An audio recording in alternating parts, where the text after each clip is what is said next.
Okay, so consider, I want to continue from where we stopped. You said that the arachidonic acid that is formed primarily is going to be in the form of arachidonyl CoA.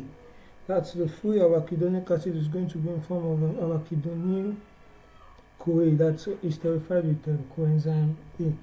So we said that this arachidonic acid that is formed is going to fuse or will be incorporated with the membrane phospholipid.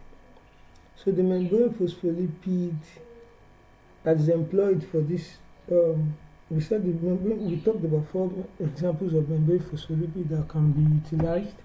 We said that can be serine, can be phosphatidylethanolamin, can be phosphatidylinositol or phosphatidylcholine. So in this example, because of the ease of the structure, simplicity of the structure, I want to make use of phosphatidylserine. So what happens is that at this position of the carbon 2 of the carbon of the phosphatidylserine, this is phosphatidylserine. So at the carbon 2 of phosphatidylserine, then we observe that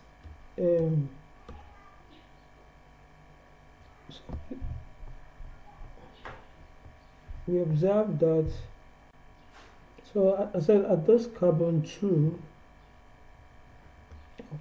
of our phosphatidylserine, that this bond here is going to be cleaved.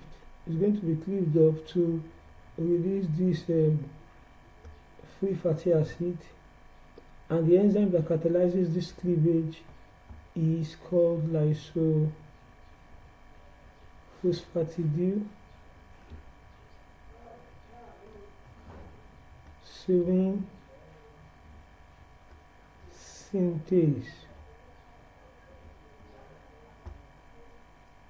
Lysophosphatidylserine synthase. So this enzyme cleaves off this free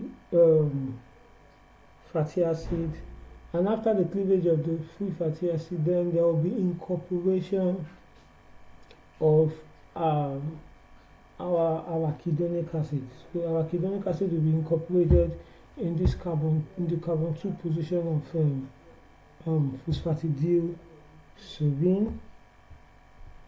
So the incorporation of arachidonic acid into this carbon 2 position caused the formation of a new compound in the phospholipid, which is called arachidonyl phosphatidylserine. So say that we now incorporate our free arachidonic acid, which is gotten from the free arachidonic acid in the form of arachidonyl CoA, will then be incorporated into the second carbon of the phosphatidylserine, right?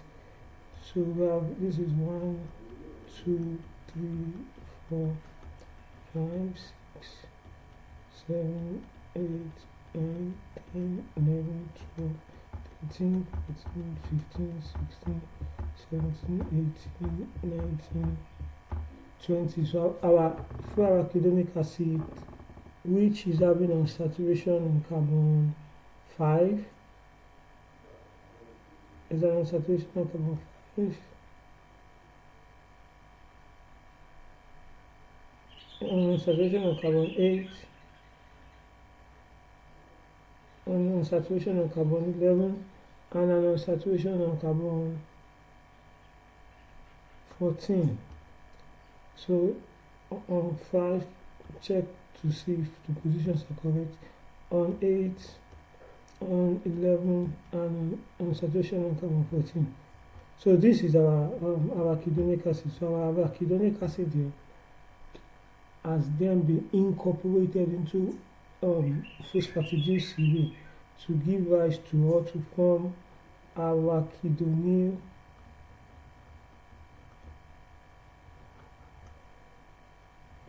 phosphatidylserine.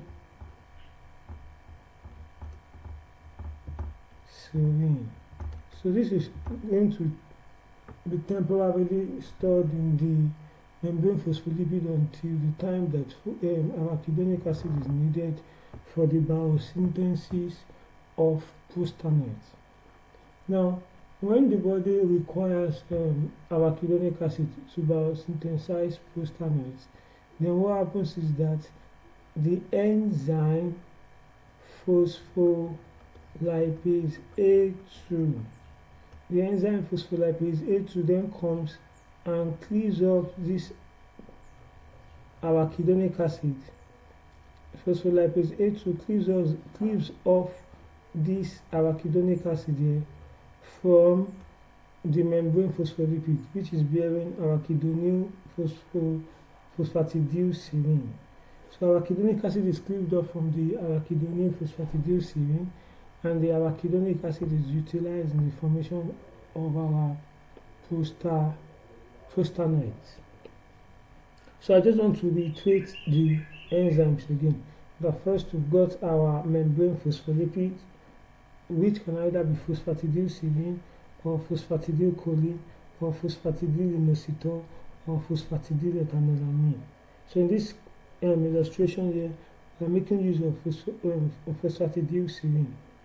So we said that first the formed arachidonic acid, the arachidonic acid that was manufactured from linoleic acid in the form of arachidonyl-CoA, we said it's going to be incorporated into the second carbon of the phosphatidylserine, and the enzyme that catalyzes this process is isophosphatidylserine synthase. So after the incorporation of this arachidonic acid, it stays dormant until the body requires free arachidonic acid for the synthesis of prostanoids. So when the body requires free arachidonic acid to synthesize prostanoid, then what happens is that the enzyme phospholipase A2 then cleaves the bond at this second carbon position in an SN2, a nucleophilic substitution reaction at the second carbon. So it cleaves off the arachidonic acid from the arachidonyl phosphatidylserine, so as to give a free arachidonic acid, and this free arachidonic acid can then be utilized in the biosynthesis of our prostanoids.